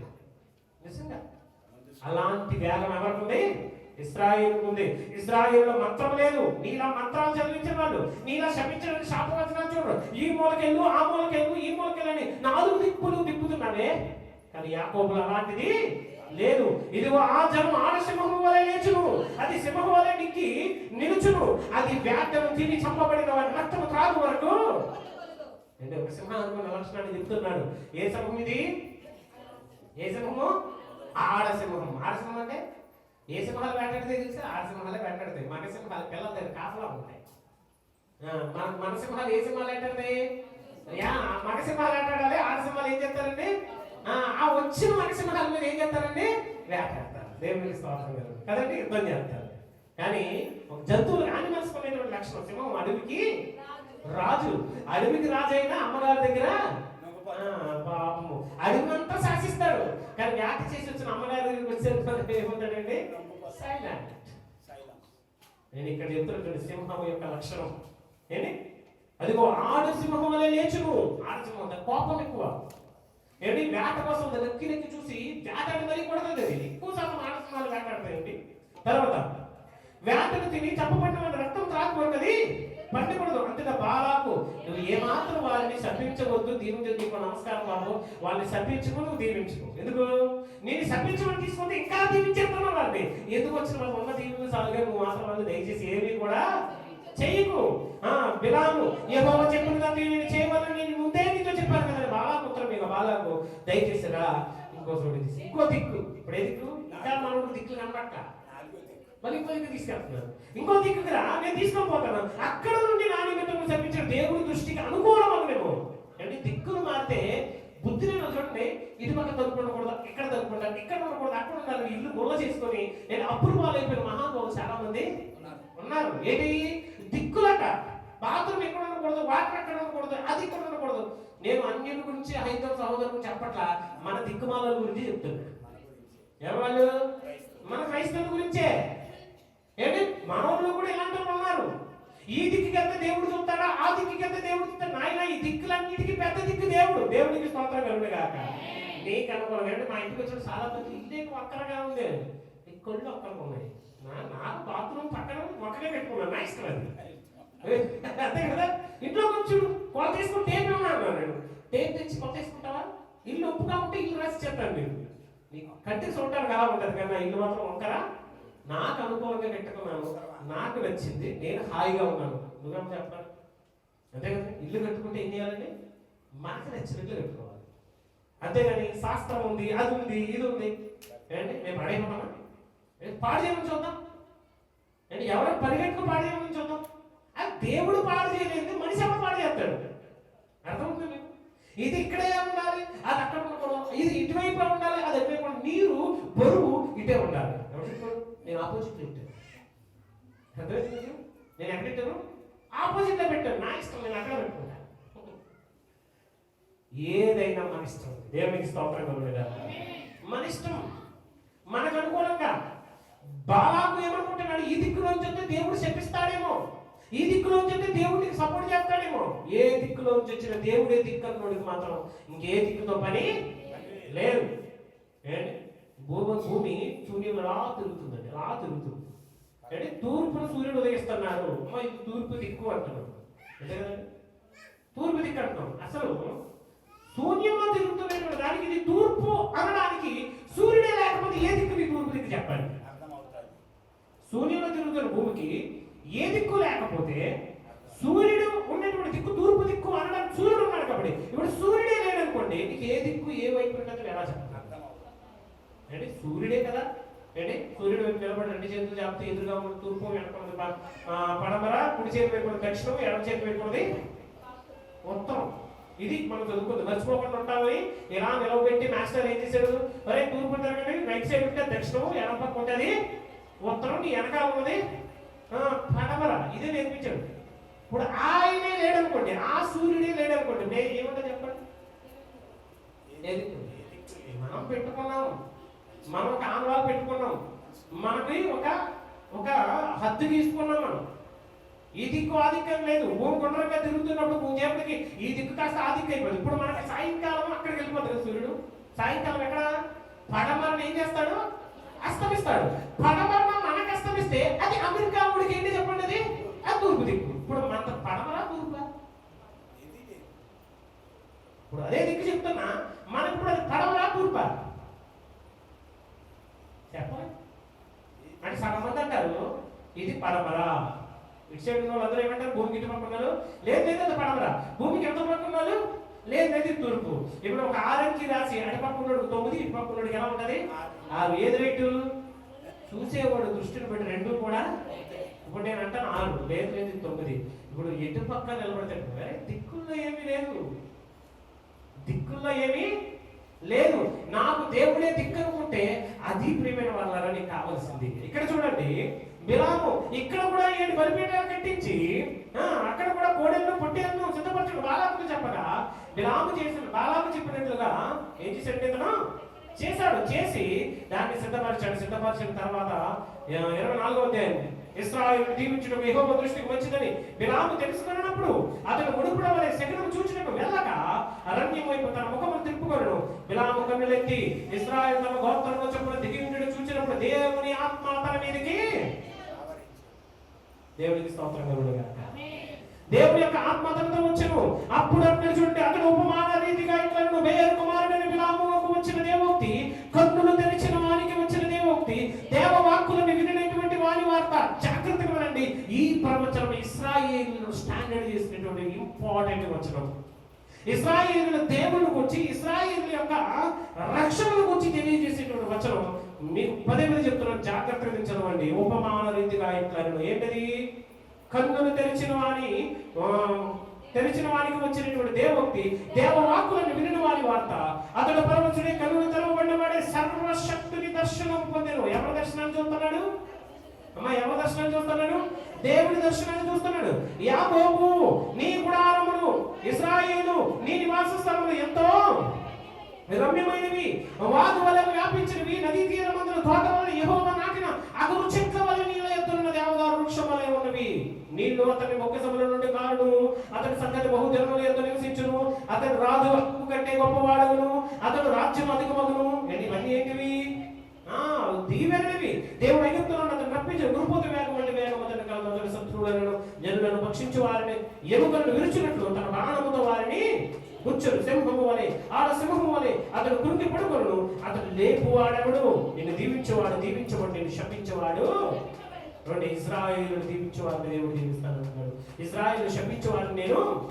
అప్పుడు బాలాకు కోపము బిలాము మీద మండెను కనుక అతడు చేతులు తడుచుకుని, ఆ చేతులు దొరికితే నీ పని ఉంటారు అంటాడు. ఎవరిని? బిలాము. నేను చెప్పాను కదా ముందు. అతను ఏమన్నాడు? నేను నా నోటి నుంచి వచ్చే మాటలు ఏం చెప్పను, చర్చుకుంటున్నాడు. వాడు దొరుకుతాడు పని చెప్తాడు, రాని పని చెప్తాడు. ఎవరు? రాగలుడు కాక రాదంటున్నాడు. ప్రవక్త దొరికితే నేను చెప్తాను. అప్పుడు బాలాకు కోపం బిలాము మీద మండెను. చేతులు చరుచుకొని బిలాముతో, నా శత్రువులను శపించుటకు నిన్ను పిలిచింది కానీ నీవు ముమ్మారు వారిని ఏం చేసావు? పూర్తిగా. కాబట్టి నువ్వు ఈ చోటు నుంచి ఏం చేయి, ముందు అర్జెంట్గా వెళ్ళిపోయి ఇక్కడి నుంచి. నీ వలన అవసరంగా నాకు వచ్చింది ఏంటి?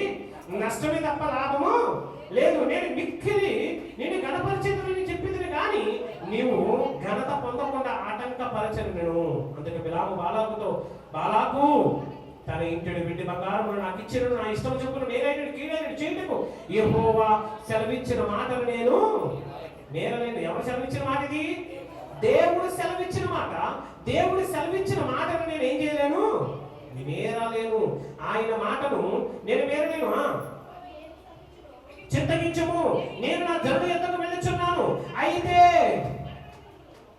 చెప్తున్నాడు చూడండి, ఇప్పుడు వరకు ఇశ్రాయేలు దీవులు చెప్పారు కదా, ఇక ఫైనల్ చెప్తున్నాను, నీ నాశనం ఎలా ఉంటుందో చెప్తాను.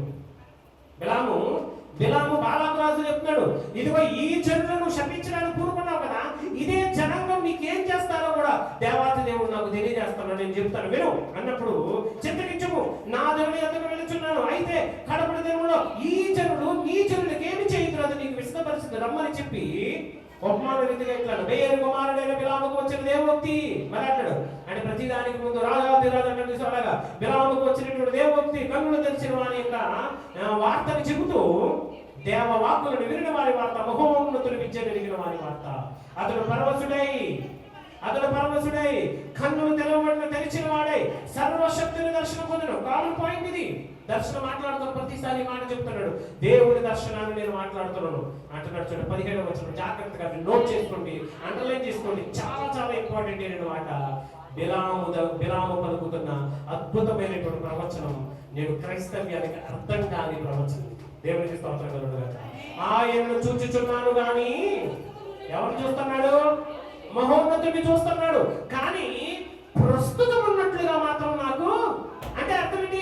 రోజు నాకు కనబడేటువంటి దేవుడు, రోజు నన్ను దర్శించేటువంటి దేవుడు ఈ రోజు వెరైటీగా కనబడుతున్నాడు. దేవునికి స్తోత్రం కలుగును. పాయింట్ అర్థం చేసుకోండి. రోజు నాకు కనబడేటువంటి ఆ దేవుడు ఈ రోజు నాకు వేరేగా కనబడుతున్నాడు. ఆయన చూచుచున్నాను కానీ ప్రస్తుతం ఉన్నట్టు కాదు, ఆయన చూచుచున్నాను కానీ సమీపం ఉన్నట్టు కాదు. యాకోబులో నక్షత్రం ఉదయించును, రాజదండము ఇశ్రాయేలులో లేచును, అది మోయాబు ప్రాంతంలో కొట్టును కలహ వీరులందరినీ నాశనము చేయను. దేవునికి స్తోత్రం కలుగును గాక. యాకోబులో ఏమొస్తుంది అంటే ఇశ్రాయేలులో ఏమొస్తుంది? నక్షత్రం. ఏమొస్తుంది? నక్షత్రం. క్రిస్మస్ కి చేసేటువంటి ప్రసంగం ఇది. యాకోబులో నక్షత్రం ఉదయించును, అది ఎవరిని కొడుతుంది? మోయాబు దేశములన్నిటిని, ప్రాంతములన్నిటిని కొట్టును, కలహ వీరులందరినీ నాశనం చేయను. ఏదోము, షేయీరు, ఇశ్రాయేలు శత్రువులు వారు స్వాధీనపరచబడుదురు, ఇశ్రాయేలు పరాక్రమం. యాకోబు సంతానములు ఏలుగు పుట్టను, అతని పట్టణములు శాసనం నశింపజేయను, మరియు అతను అమాలేకుల వైపు చూసి ఉపాధి దిగిన అమాలేకులు అన్ని దేవుడు మొదలుకొని అంతము నాశనమే, నిత్య నాశనమే. గమనించాలి, ఈ ప్రవచనం గురించి మీకు చెబుతాను. ఇది చెప్పి నేను ముగిస్తాను. ఆయన చూచుచున్నాను, రోజు నాకు కనబడేటువంటి దేవుడు నేను చూస్తాను కదా ఒక కనబట్రా. ఆయన రోజు నాకు సమీపంగా ఉండేవాడు అంటే ప్రస్తుతం ప్రెసెన్స్ లో ఉండేటువంటి ఆయన ఇప్పుడు ప్రెసెన్స్ కాదు, పాస్ట్ టెన్స్ లో నాకు కనబడుతున్నాడు. ఫ్యూచర్ టెన్స్ లో నాకు కనబడుతున్నాడు. సమీపంలో ఉన్నట్టు కాదు, అంటే ప్రెసెంట్ టెన్స్ లో నాకు కనబడలేదు, ఫ్యూచర్ లో కనబడుతున్నాడు. ఫ్యూచర్ టెన్స్ ఎలా కనబడుతున్నాడు తెలుసా? నక్షత్రంలా కనబడుతున్నాడు. ఎలా కనబడుతున్నాడు? యాకోబులో ఒక నక్షత్రం. మొట్టమొదటిగా చెప్పాడు యేసుక్రీస్తు వారి పుట్టుకను గూర్చినటువంటి ఉపమానం చెప్పినటువంటి ప్రవక్త. దేవుడికి స్తోత్రం. ప్రవచనం చెప్పాడు యేసుక్రీస్తు వారు నక్షత్రంలో వస్తాడు. ఆ నక్షత్రం మోయాబీయులందరినీ కూడా అతని సమీపస్తుల అతని యొక్క మిత్రులందరినీ కూడా ఏం చేస్తుంది? ఒక్క మాట మీరు మనసులో పెట్టుకోండి, వివరించి నేను ముగించేస్తాను. నక్షత్రము యాకోబులో ఉదయించు. పాయింట్ ఏంటి? నక్షత్రం యాకోబులో ఉదయించు, రాజదండం ఇశ్రాయేలును లేచును, అది మోయాబు ప్రాంతములను కొట్టును. అంటే మోయాబీయులకు బాగా తెలుసు, బాలాకు కూడా బాగా తెలుసు ఇశ్రాయేలీయుల పక్షాన ఉన్న దేవుడు గొప్పవాడు. దేవుడికి స్తోత్రం కలుగును. ఇప్పుడు ఇశ్రాయేలీయుల పక్షంలో ఉన్నటువంటి గొప్ప దేవుడు మమ్మల్ని అందరినీ ఏం చేస్తాడు?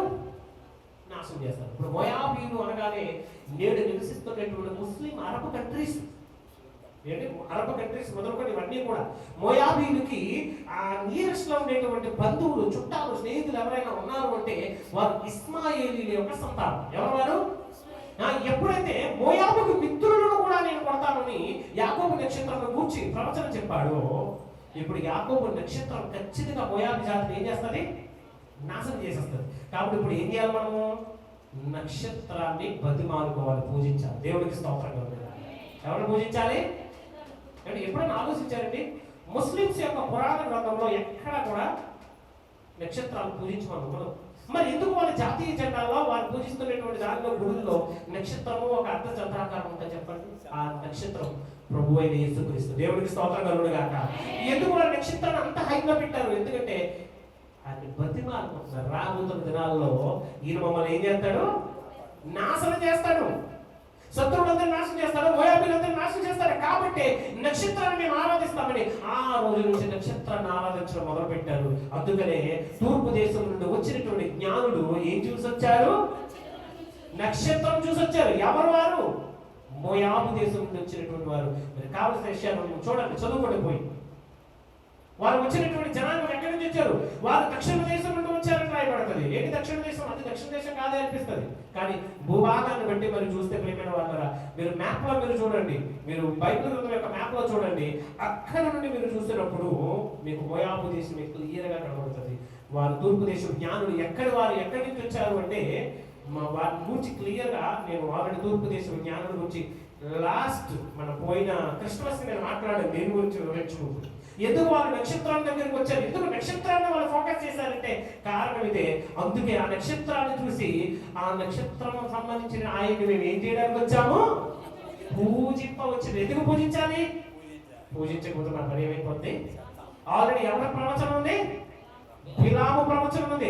బిలాము ప్రవచనం ప్రకారంగా మేము నాశనం కాకుండా ఉండాలంటే ఆ నక్షత్రమే మాకు దిక్కనుకొని నక్షత్రాన్ని చూసి యేసుక్రీస్తు వారి దగ్గరకు వచ్చి బాలుడైనా పర్వాలేదు, పిల్లడైనా పర్వాలేదు, పుట్టినోడైనా పర్వాలేదు, మేము మాత్రం ఖచ్చితంగా ఆయన ఏం చేయాలి? ఇప్పుడు మేము ప్రభువా మమ్మల్ని క్షమించు, మమ్మల్ని ఏమని ప్రార్థన చేశారు? పూజించి ఆయన ఆరాధించారు. ఏమని చేశారు? దయచేసి మమ్మల్ని మా జనాంగాన్ని కాపాడమని, దయచేసి మమ్మల్ని మా జాతిని కాపాడమని. ఏ రోజు భయం చెప్పండి? ఇది ఆ రోజు మోయాబు దేశంలో బిలాము పలికినటువంటి ప్రవచనం యొక్క భయం. అందుకే నేడు ప్రతి ముస్లిం కంట్రీ జెండా మీద నక్షత్రం పక్కాగా ఉంటది. ఆ నక్షత్రం ఎవరో కాదు, యాకోబు నక్షత్రం, మన ప్రభు అయిన యేసుక్రీస్తు. దేవునికి స్తోత్రం కలుగునుగాక. భయం వాళ్ళందరికీ, ఇశ్రాయేలు అంటే, యూదులు అంటే ఇప్పటికీ భయమే. ఎందుకు భయము? ఎందుకు భయము? ఆ రోజు బిలాము పలికిన మాట యాకోబు నక్షత్రం వీరిని ఏం చేస్తుంది? కొట్టును. వారిని ఎదిరిస్తుంది, వారిని జయిస్తుంది. అందుకే ప్రేమ వాళ్ళ చిహ్నాల్లో కానివ్వండి, వాళ్ళ మందిరాల్లో కానివ్వండి, ఖచ్చితంగా ఈ సింబల్ ఉండాల్సిందే. పాప విషయం ఏంటంటే, ఎందుకుందో వాళ్ళకు కూడా తెలియదు. ఎందుకుందో ఇప్పుడు ఆరాధిస్తున్న వాళ్ళకు కూడా తెలియదు. విషయం ఇది. బైబిల్ చెప్పాలి, ఏం చెప్పినా దేవునికి మహిమ కలుగును గాక. ఎందుకంటే మోయాబు ఆ ప్రాంతాలన్నీ కూడా ఒక బైబిల్, ఏదైనా ఒక పుకారు ఉందనుకోండి, ఒక పుకారు. ఆ పుకారు ఏం చేస్తుందండి? ఆ పుకారు ఏం చేస్తుంది? మనం బయటికి వెళ్ళి వచ్చి బయటికి వెళ్ళి వచ్చి ఖచ్చితంగా ఏం చేసుకోవాలి? మనం కాళ్ళు చేతులు కట్టుకొని ఇంట్లోకి వెళ్ళాలంటాం. ఎందుకు బయట నుంచి గాలి దూలి ఇంట్లోకి వచ్చేది. అసలు నువ్వు కాళ్ళు చేతులు కట్టుకుంటే గాలి దూలి ఎలా ఉంటుంది? గాలికి ఏమైనా కడుగుతాము? ఇప్పుడు గాలిని దూలి ఏమైనా కడగలము? అంటే ఒక పుకారు. అంటే నువ్వు బయటికి వెళ్ళావు కదా, నీతో పాటుగా దెయ్యాలు తీసుకుంటావు. ఎందుకు వచ్చిన కాళ్ళు చేతులు కడుక్కో. ఇప్పుడు దెయ్యం అంటే అందరికీ కూడా ఏంటి? భయం. ఇప్పుడు చచ్చినట్టు ఏం చేస్తాం? ఇంట్లోకి వచ్చేటప్పుడు ఏం చేస్తాం? అసలు విషయం ఏంటి? ఇంట్లో దుమ్ము దూడు వచ్చేసి రోగాలు వస్తాయి కాబట్టి కాళ్ళు కడుక్కోమన్నారు. అలా చెప్తే ఎట్టా పెట్టు. నువ్వు ఎప్పుడు అంత చేదస్తాడు అంటే చేతులు కడుక్కోకుండా తింటే చచ్చిపోతావా అంటారు. స్నానం చేయకుండా అన్నం తింటే చచ్చిపోతావు అంటావు. ఎవరి కోసం? అమ్మా రోజుల తరపున స్నానాలు చేయరు మహానుభావురాలు ఉన్నారు అక్కడ, ఉంటారు కదండి. రోజుల తరపున స్నానాలు చేయరు. అంటే అన్నం మాత్రం 3 పూట్ల పక్కాగా తెలియాల్సిందే. స్నానం చేసామా లేదా, నీట్గా ఉన్నామా లేదా, చేయకపోతే మన చెమట మనకి అసహ్యంగా ఉంటుంది. ఆ చేతులు అలా బ్యాక్టీరియా వచ్చేది, అలా కడుపులోకి రోగాలు వస్తాయి. ఏది ఆలోచించాం మనం. కాబట్టి ఏమన్నారు? అరే తిని చేసామనుకో అత్తోరికి ఏంటి? అత్తోరు పేదరికంలోకి వెళ్ళిపోతారు. తిని చేస్తే తినదరగదు. అది చెప్పడానికి బాధేసి, మీ అత్తోరు పేదరికంలో ఉంటే ఆవిడేం చెప్తుంది? మా అమ్మగారు ఏమైపోతారు? పేదలైపోతారు. స్నానం చేస్తే అన్నం తినంటది ఆవిడ. అంటే ఇప్పుడు ఏమైంది? ఒక నియమంలో అయిపోయింది. మీకు అర్థమవుతుందా? ఒక విధానం, ఒక సిస్టంలో అయిపోయింది. ఎగ్జాంపుల్ చెప్తున్నా.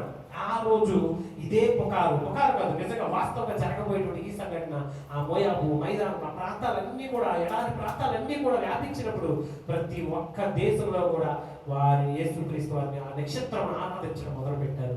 నాటి నుండి నేటి వరకు వారి జాతీయ పతాకాల్లో, అన్ని జాతీయ పతాకాల్లో ఖచ్చితంగా నక్షత్రం వచ్చేది. ఒకరు 1 వేసుకోవచ్చు, ఒక 4, 5 వేసుకోవచ్చు, ఒక 7 వేసుకోవచ్చు. కానీ పక్కాగా మాత్రం నక్షత్రం ముస్లిం కంట్రీస్ చూడండి, మీరు కావాలిస్తే ఉంటుంది పక్కాగా.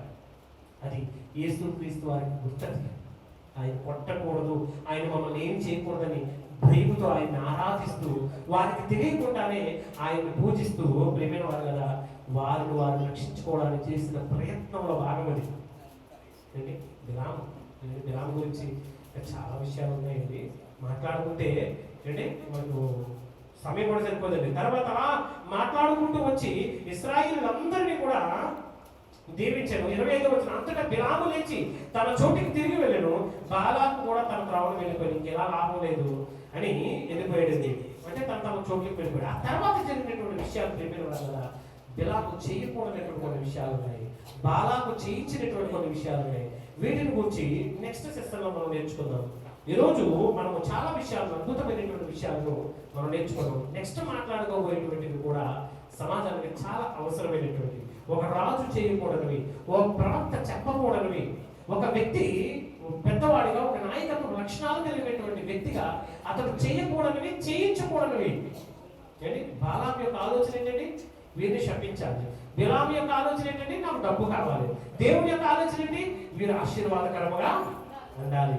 కానీ ప్రేమిల వల్ల ఈ 3 ఆలోచనల్లో బిలాముకు ధర్మ కావాలి, బాలాకు శాపం కావాలి, దేవుడికి ఆశీర్వాదం కావాలి అంటే ఖచ్చితంగా ఏదో ఒక ఇన్సిడెంట్ అనేది అక్కడ జరగాలి.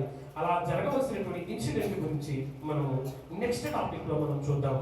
ఎలా అదే బిలాము బాలాకు చెడ్డ సలహాలు ఇచ్చి తన చావును తానే కోరి తెచ్చుకున్నాడు. నెక్స్ట్ సబ్జెక్ట్లో మనం ఆలోచన చేద్దాం. ప్రభు ఈ వాక్యము మనందరి వినికిడిలో దీవించుడుగాక. ఆమేన్. కళ్ళు మూసుకొని ఇచ్చిన ప్రార్థన చేద్దాం. మహోన్నతుడా, నీ నామానికి వందనాలు తెలుస్తూ ఉన్నాను నాయన. బిలామును గురించి, బాలాకును గురించి ఎన్నో విషయాలు ప్రభావ మీరు మాతో మాట్లాడాలి. ఒక మంచి ప్రవక్తగా ఉండాల్సినటువంటి బిలాము శపించబడిన వారై శాపగ్రస్తమైనటువంటి జీవితం కొరకై ఆశపడుతూ, ధనము తండ్రి పరుగులెత్తినటువంటి ఆ ప్రవక్తను మేము చూస్తూ ఉన్నాం. దీవించబడినటువంటి జనాంగాన్ని శపించమని ప్రేరేపిస్తున్నటువంటి తండ్రి బాలాకును కూడా మేము చూస్తూ ఉన్నాం.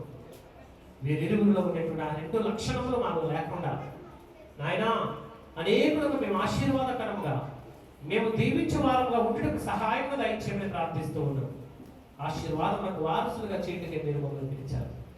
ఆ ఆశీర్వాదములు తండ్రి మీరు మాకు అనుగ్రహించారు. ఆ కృపను మేము పోగొట్టుకోకుండా మేమును ఈ వీడియోను చూస్తున్నటువంటి మీ బిడ్డలను తండ్రి కలిగి ఉండటకు సహాయం అనుగ్రహించమని యేసయ్య ఈ సంఘమును వీడియోను వీక్షిస్తున్నటువంటి తండ్రి మా ప్రియ సోదరిమణులు సహోదరులు వారి కుటుంబాలను మీరు దీవించండి. వారి బిడ్డలను వారి చదువు లేదు, వారి ప్రయాణం లేదు, వారి ఉద్యోగం లేదు, నీ కృపాసన్నిధి కాపుదలను వారికి తోడుగా ఉన్న దయచేయమని ప్రార్థిస్తుంది.